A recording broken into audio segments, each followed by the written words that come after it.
Allemagne, économie forte, retraités pauvres. Depuis des semaines, le sujet de la réforme des retraites hante le monde des médias allemands. Mais il ne s'agit pas de la politique allemande des retraites, non. C'est encore une fois une tentative de mettre la Russie au pilori. Par exemple, dans le journal allemand Süddeutsche Zeitung du 15 juin 2018, en ce qui concerne la politique sociale russe, il a été dit que la Russie dépouille son propre peuple. Mais pointer du doigt la Russie de Poutine et toujours chercher des choses négatives, ne serait-ce pas aussi un moyen approprié pour détourner l'attention de la misère dans son propre pays, plus précisément de la misère des retraités allemands, mais d'abord un bref aperçu de la situation en Russie et de son impopulaire réforme des retraites.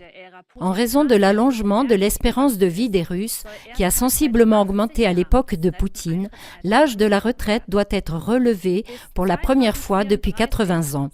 D'ici 2034, l'âge de la retraite des femmes passera progressivement de 55 à 63 ans et celui des hommes de 60 à 65 ans. Soyons conscients qu'en Allemagne, l'âge de la retraite, si on est né après 1964, est de 67 ans tant pour les hommes que pour les femmes. Et la retraite à 69 ans et même à 70 ans est déjà vivement discutée et exigée par la politique et l'économie au vu de l'allongement de l'espérance de vie. Mais cela vaut aussi la peine d'examiner de plus près le niveau des pensions. Ici, l'Allemagne se classe loin derrière dans la comparaison internationale, on peut difficilement le croire, et ce, bien que l'Allemagne est la plus forte économie nationale du monde par rapport au nombre d'habitants. En 2017, l'Allemagne a une fois de plus été le champion du monde de l'exportation, comme l'ont montré les calculs de l'Institut IFO de Munich.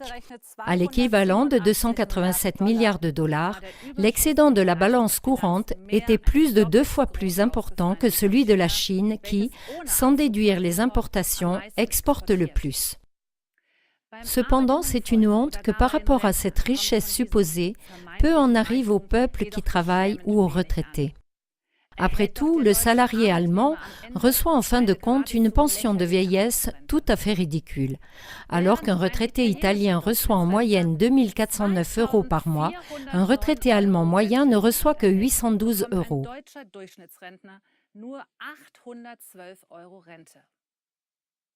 Cela signifie que la pension moyenne en Italie est 3 fois plus élevée qu'en Allemagne et même les Grecs lourdement endettés reçoivent une pension plus élevée. Les questions gênantes qu'une femme de ménage a posées à la chancelière Angela Merkel sur le thème de la pauvreté des personnes âgées dans l'émission de la chaîne ZDF Klartext Frau Merkel, Parlons clair, Madame Merkel, du 14 septembre 2017, n'était donc pas sans fondement. Après plus de 40 ans de travail, sa pension de 654 € sera trop élevée pour mourir, mais certainement pas suffisante pour vivre.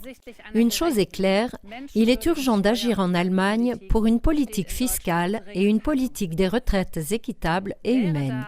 Au lieu de pointer du doigt la Russie, ne vaudrait-il pas mieux balayer à fond devant sa propre porte ?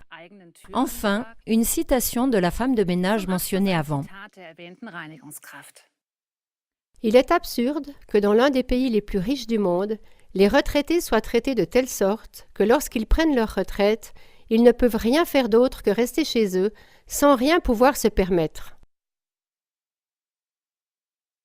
Nous ne pouvons plus participer à quoi que ce soit.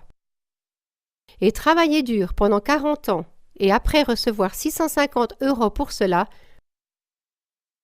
pauvre Allemagne.